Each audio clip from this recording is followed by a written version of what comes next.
salam sejahtera buat kita semua. Jumpa lagi dengan Ibu Rusita. Hai. Kita kali ini belajar paket B ya. Paket B bahasa Indonesia kelas 7. Modul yang kita gunakan adalah modul 2. Modul 2 dengan unit 2 ya. Tentang masih dengan cerita imajinasi. Oke, kali ini kita akan bahas tentang struktur dan kebahasaan dari imajinasi tersebut. Oke, kita jelaskan satu persatu. Struktur cerita imajinasi. Strukturnya ada 3 macam. Yang pertama adalah bagian orientasi. Orientasi itu adalah pengenalan tokoh, latar, watak tokoh, dan konflik. Nah, struktur yang kedua adalah bagian komplikasi. Komplikasi maksudnya adalah berisi hubungan sebab akibat sehingga muncul masalah hingga masalah itu memuncak. Nah, kalau memuncak namanya adalah klimaks. Klimaks. Oke. Terus bagian yang ketiga yaitu resolusi. Resolusi adalah berisi penjelasan masalah dari konflik yang terjadi. Nah, itu adalah bagian struktur dari cerita imajinasi. Kita lihat contoh di bagian modul yang unit 2-nya, andai aku ya. Di sini bagian orientasinya adalah mengenalkan latar dan tokoh. Kita baca sedikit. Aku memiliki sahabat namanya Chania. Dia adalah sahabat sejatiku. Tapi dia memiliki keanehan, yaitu orang-orang tidak bisa melihat dia kecuali aku. Entah mengapa dia seperti itu. Terus pada suatu hari, Chania, di mana kamu? Tanyaku mencari-cari dia di rumahnya. Rumahnya memang jauh dari rumahku. Tiba-tiba saja datang seorang anak perempuan kecil nan imut yang mendekatiku. Cherry, panggilnya. Hai Chania, balasku sambil memeluknya kangen. Aku punya kabar buruk bagi kamu dan punya kabar baik untukku, katanya sambil melepaskan pelukanku. Nah, itulah contoh orientasi yang mengenalkan alur dan tokohnya. Tokohnya itu adalah ada Chania dan Carrie. Ya, Chania itu kayak makhluk halus ya. Nah, enggak kelihatan. Oke, itu adalah contoh dari struktur bagian yang pertama. Nah, ada contohnya lagi yang bagian komplikasi. Nanti kalian bisa baca masing-masing. Sekarang kita bahas tentang alur cerita atau plot. Ya, plot itu adalah merupakan rangkaian peristiwa dalam cerita. Nah, alur atau plot itu juga ada terbagi 3 macam. Yang pertama, alur maju mundur atau alur campuran. Nah, alur mundur. Jadi ketiga-tiganya kita sebut dengan alur cerita atau plot. Nah, yang pertama, kalau alur yang lengkap itu bagian orientasi, pengenalan latar terjadinya tokoh dan watak tokoh, muncul masalah, namanya konflik. Terus ada masalah terjadi, terus memuncak disebut dengan klimaks, dan penyelesaian atau resolusi. Nah, ini adalah disebut dengan alur maju.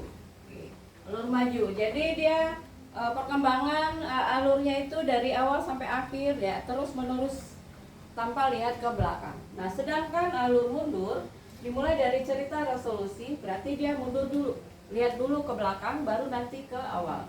Nah, adanya penyelesaian, baru klimaks, baru ada konflik dan pengenalan cerita di awal, pengenalan tokoh. Nah, itu disebut dengan alur mundur. Oke.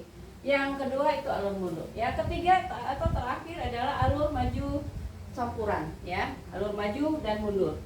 Misalnya, kadang-kadang menceritakan dari awal cerita tentang yang arah ke depannya, terus tiba-tiba lihat ke alur yang ke belakang, lihat ke masa lalu. Nah, itu namanya alur maju mundur.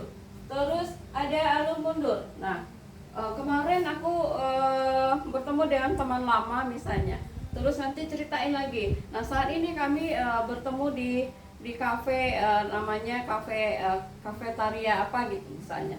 Jadi kita minum kopi bareng dari pagi sampai siang. Nah, itu ceritanya adalah cerita mundur dan maju. Nah, itu dia alur, ketiga macam alurnya.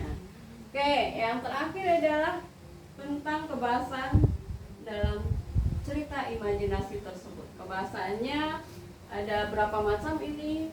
Pertama adalah penggunaan kata ganti dan nama orang sebagai sudut pandang penceritaan. Contoh, Ya, contohnya di modul adalah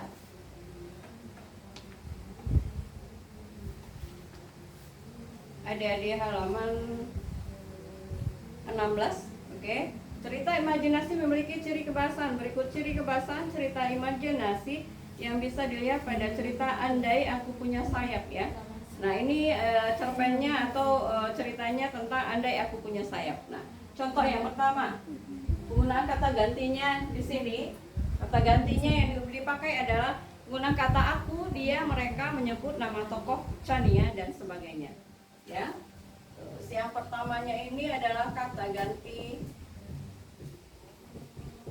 dia, aku, atau kata ganti nama. Namanya ada Chania dan Kerry. Oke, itu dia analisis yang pertama. Terus yang B adalah penggunaan kata yang mencerap panca indera untuk deskripsi latar ya. Latar ada berapa? Latar ada 3. Latar tempat, latar waktu, dan latar suasana. Oke, latar waktu dan suasana. Seperti penggunaan kata ke duniaku, kata ini merujuk suatu tempat yang merupakan asal sahabat Chania, yaitu di Fairy World. Nah, itu nama ini daerahnya. Letaknya ada di dekat Ocean Blue. Contoh ya. Ini yang contoh yang kedua. Berarti tempatnya ada di Ocean Blue. Nah, itu tempat atau tempat yang digunakan. Oke, yang C adalah menggunakan berbagai latar. Berbagai latar maksudnya di sini adalah lintas ruang dan waktu. Cerita imajinasi memiliki 2 kategori latar cerita, yaitu latar lintas waktu dan latar waktu sezaman. Latar waktu sezaman berarti latar yang digunakan satu zaman. Sedangkan latar lintas waktu menggunakan latar waktu yang berbeda. Latar waktu sezaman misalnya latar waktu masa kini, masa yang akan datang, masa lampau, dan sebagainya. Nah, sedangkan latar lintas waktu menggunakan 2 latar berbeda. Nah, di sini misalnya masa kini dengan masa 10 tahun yang akan datang, atau masa kini dengan masa lampau. Nah, ini adalah cerita imajinasi. Oke. Terus yang selanjutnya adalah penggunaan kata sambung penanda urutan waktu. Ada kata kemudian akhirnya ya. Nah, itu dia penanda urutan waktu. Seperti contohnya kemudian ya, kita menggunakan kata kemudian. Chania pun hilang seketika, 1 detik, 1 menit, 1 jam, 1 hari, 1 minggu, 1 bulan, 1 tahun telah berlalu. Itu dia kata kemudian. Kemudian Chania pun hilang seketika. Nah, berarti dia hilang tiba-tiba. Oke? Dan lama baru kembali lagi. Nah, kata yang kedua adalah akhirnya. Dan akhirnya dia pergi supaya aku bisa mencari teman agar aku tidak menyendiri seperti ini terus. Jadi intinya dia kehilangan Chania sampai telah berlalu waktu, terus mungkin disuruh mencari teman yang lain ya. Itu alur ceritanya. Terus kata selanjutnya adalah penggunaan kata dengan makna kias. Nah, makna kias ini adalah sering disebut dengan makna konotasi. Oke, anak-anak ibu mungkin pernah atau pernah dengar kata konotasi, makna yang tidak sebenarnya. Di sini contohnya mudah pilih kata yang makna kias ya. Misalnya kamu seperti katak merindukan bulan saja. Katak merindukan bulan. Seperti katak merindukan bulan.